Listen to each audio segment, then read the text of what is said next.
Chapter 1. Jonathan Harker's Journal. 3rd of May. Left Munich at 8:35 p.m. on the 1st of May, arriving at Vienna early next morning. Should have arrived at 6:46, but train was an hour late.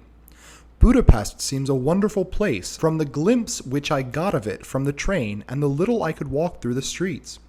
I feared to go very far from the station, as we had arrived late and would start as near the correct time as possible. The impression I had was that we were leaving the west and entering the east, the most western of splendid bridges over the Danube, which is here of noble width and depth, took us among the traditions of Turkish rule. We left in pretty good time, and came after nightfall to Klausenburg. Here I stopped for the night at the Hotel Royal.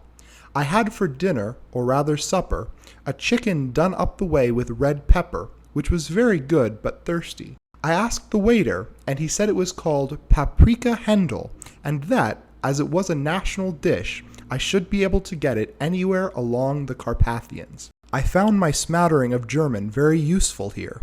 Indeed, I don't know how I should be able to get on without it. Having some time at my disposal when in London, I had visited the British Museum and made search among the books and maps in the library regarding Transylvania. It had struck me that some foreknowledge of the country would hardly fail to have some importance in dealing with a noble of that country.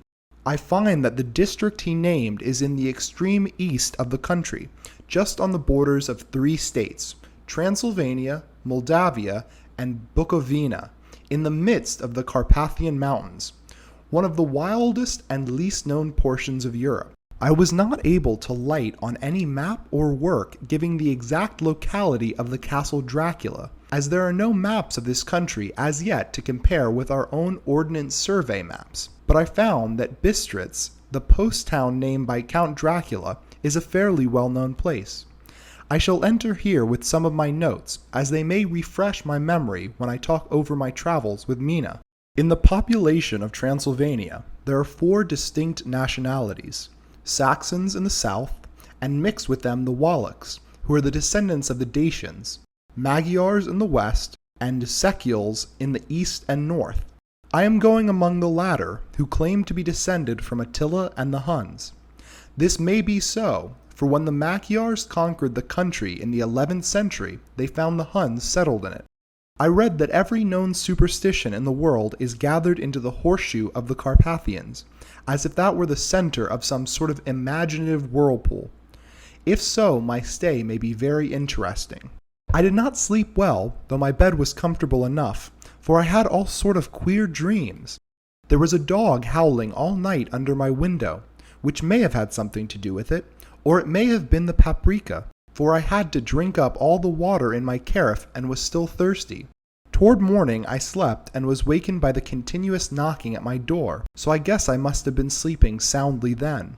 I had for breakfast more paprika, and a sort of porridge of maize flour which they said was mamaliga, and eggplant stuffed with forcemeat, a very excellent dish which they call implatata.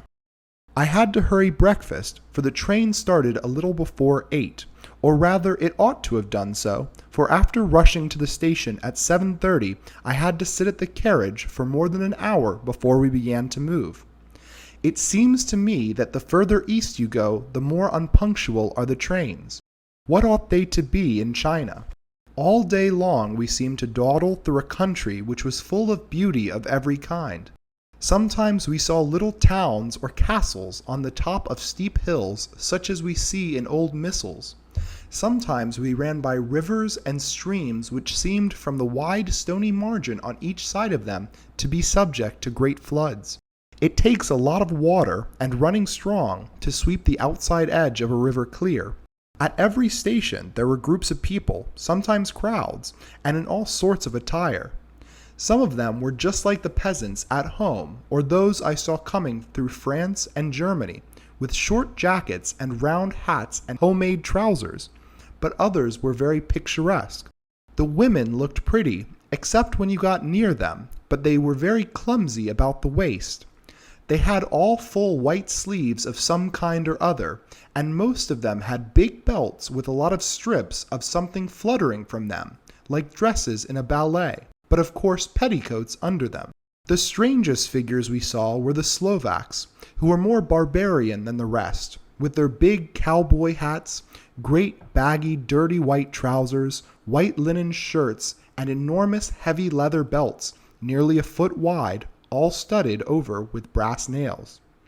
They wore high boots with their trousers tucked into them and had long black hair and heavy black mustaches. They are very picturesque, but do not look prepossessing. On the stage they would be set down at once as some oriental band of brigands. They are, however, I am told, very harmless and rather wanting in natural self-assertion. It was on the dark side of twilight when we got to Bistritz, which is a very interesting old place. Being practically on the frontier, for the Borgo Pass leads from it into Bukovina, it has had a very stormy existence, and it certainly shows marks of it. 50 years ago, a series of great fires took place, which made terrible havoc on 5 separate occasions. At the very beginning of the 17th century, it underwent a siege of 3 weeks and lost 13,000 people, the casualties of war proper being assisted by famine and disease. Count Dracula had directed me to the Golden Krone Hotel, which I found, to my great delight, to be thoroughly old-fashioned, for of course I wanted to see all I could in the ways of the country. I was evidently expected, for when I got near the door I faced a cheery-looking elderly woman in the usual peasant dress, white undergarment with a long double apron, front and back, of colored stuff fitting almost too tight for modesty. When I came close she bowed and said, "The Herr Englishman?" "Yes," I said, "Jonathan Harker." She smiled and gave some message to an elderly man in white shirt-sleeves who had followed her to the door. He went, but immediately returned with a letter. "My friend, welcome to the Carpathians. I am anxiously expecting you. Sleep well tonight. At 3 tomorrow the diligence will start for Bukovina. A place on it is kept for you. At the Borgo Pass my carriage will await you and bring you to me. I trust that your journey from London has been a happy one, and that you will enjoy your stay in my beautiful land. Your friend, Dracula."